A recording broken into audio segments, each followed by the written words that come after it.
Video का purpose clear है। जब भी आप मार्केट में प्राइस ट्रेंड देखो और इकोनॉमी के वर्ड्स बिना कंफ्यूजन के आपके मुंह से निकले। Hello all, this video is about inflation, deflation and disinflation. सुनने में तो तीनों सेम ही साउंड कर रहे हैं, लेकिन तीनों का मीनिंग एकदम अलग है। चलिए समझते हैं एक एक करके। शुरू करते हैं इन्फ्लेशन से। इन inflation, price of most things keep increasing over time. Over time prices चीज़ों की बढ़ती है। सपोज अगर आप कोई चीज़ आज 100 पे खरीद रहे हो, कल 120 पे खरीदते हो, तो यही है इन्फ्लेशन, जो कि आमतौर पे आप अपनी डेली की ज़िंदगी में देखते ही हो। इन inflation money loses is power. कैसे? अगर आप आज 150 रुपये पे 2 पेन खरीद रहे हो और कल आप 150 रुपये में ही सिर्फ 1 पेन खरीद पा रहे हो, तो यहाँ पे आप देख रहे हो सेम मनी हमें कम चीज़ें दिलवा रही है, तो मनी अपनी पावर को या अपनी वैल्यू को लूज कर रही है। सो आप याद कर सकते हो, इन inflation rising price and the money हमारी वीक होती है। ठीक है, चलिए मूव करते हैं नेक्स्ट टर्मिनोलॉजी पे, that is deflation, opposite of the inflation. Price of most goods and services keep falling over time.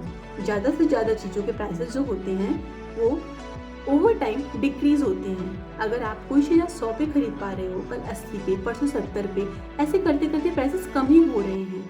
इस पे लेकिन मनी स्ट्रांग हो रहा है। कैसे?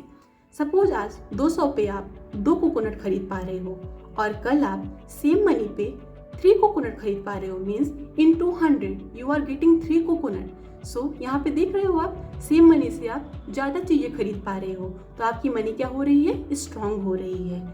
बट इन डिफ्लेशन प्राइस तो फॉल होता है, लेकिन हमारी इकोनॉमी जो होती है वीक होती है। कैसे? तो डिफ्लेशन में दाम नहीं गिरते, हमारी इकोनॉमी भी गिरती है। अगर डिफ्लेशन होता है तो लोग वेट करते हैं, क्या पता अगर प्राइस आज कम हो रहा है तो आगे भी कम हो जाए, और इस होप में लोग स्पेंड नहीं करते। जब मार्केट में लोग स्पेंड नहीं करते तो कंपनी प्रोडक्शन करना कम कर देती है, और साथ ही जब उसको प्रोडक्शन कम करती है उसको ज़्यादा वर्कर्स की ज़रूरत नहीं होती, तो वो वर्कर्स को निकाल देती है। तो इसकी वजह से लोगों की जॉब भी चली जाती है।